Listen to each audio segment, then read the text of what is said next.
Bonjour, je me trouve aujourd'hui sur le stand de Monsieur Miravaldi et donc nous avons des matériaux qui font partie d'un recyclage qui sont utilisés pour cette haute bijouterie fantaisie. Pourquoi avoir choisi ce type de matériaux? Alors le plexiglas, nous l'utilisons depuis 26 ans déjà. C'est une longue histoire, disons on peut travailler de beaucoup de façons différentes, à partir de plaques, ou en injecté, en extrudé, etc. On peut le ramollir. Voilà, donc en fait il y a en fraisage numérique ou en fraisage tout. Et pourquoi avoir choisi le recyclage? Ça vous positionne vous en tant qu'individu qui Oui, choisit d'être écologiquement... C'est vrai que c'est un peu dans la tendance du moment. Voilà. C'est un matériau simplement qu'on peut recycler, donc en fait...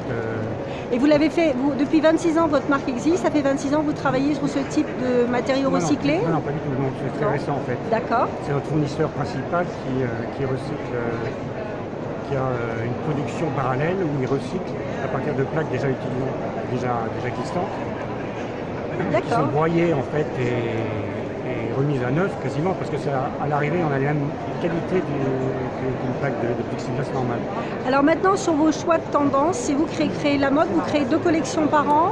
Oui, 2 collections par an. Et donc vous suivez les tendances ou vous créez ce que vous avez envie de créer, comment vous le voulez, par rapport aux couleurs, aux formes. Je suis les tendances par rapport aux couleurs, oui. Ça dépend quand même de la mode et des couleurs de la mode. Mais pour le reste, non, je suis en fonction de je fais en fonction de mon... Dans le sens vos sens créatif. Oui, c'est ça, j'ai pas vraiment de ligne directive. Ouais, de ligne directionnelle, c'est en fonction de mes idées. Et donc vous distribuez, vous me l'avez dit, dans 5 pays? 5-6, ça dépend. On a quelques points de vente à l'étranger, bon, plus en France. Alors qu'est-ce que vous penseriez du marché de la bijouterie fantaisie? Parce que vous êtes dedans depuis 26 ans, donc ça explose, ça continue d'exploser? Non, pas vraiment. Non? Ça ne pas d'explosion. Ou alors ce qui explose, c'est peut-être l'importation chinoise.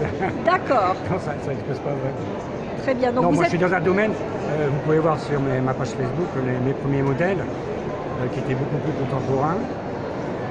Puisque j'ai mis une photo de mon premier stand, c'était il y a 25 ans, c'était à Bijorca ici. D'accord. Et il y a une certaine évolution, parce qu'aujourd'hui on est sur quand même une production plus classique, même si quand vous regardez ce que je fais, on ne peut pas appeler ça quelque chose de classique particulièrement. Mais et votre tranche de clientèle, vous l'estimez dans quelle tranche d'âge? Tout type d'âge, tout type de tranche? On va dire 40-60 ans, c'est le plus gros de ma clientèle, mais ça va des petites filles aux centenaires.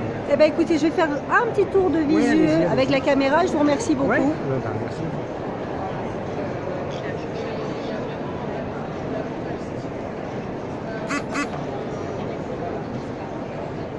On utilise aussi le cristal du Swarovski. Alors, je reviens vers vous. En fait, ce sont nos 2 matériaux principaux, c'est le plexiglas et le cristal. D'accord. Et vous êtes dans le... Depuis aussi très longtemps. Très bien. Et donc, vous considérez comme un produit label français? Oui.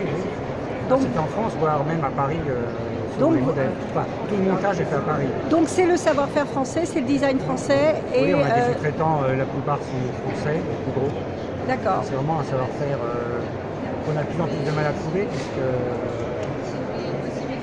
depuis, on va dire depuis l'an 2000, j'ai pas mal de sous-traitants qui ont déposé le bilan, quoi.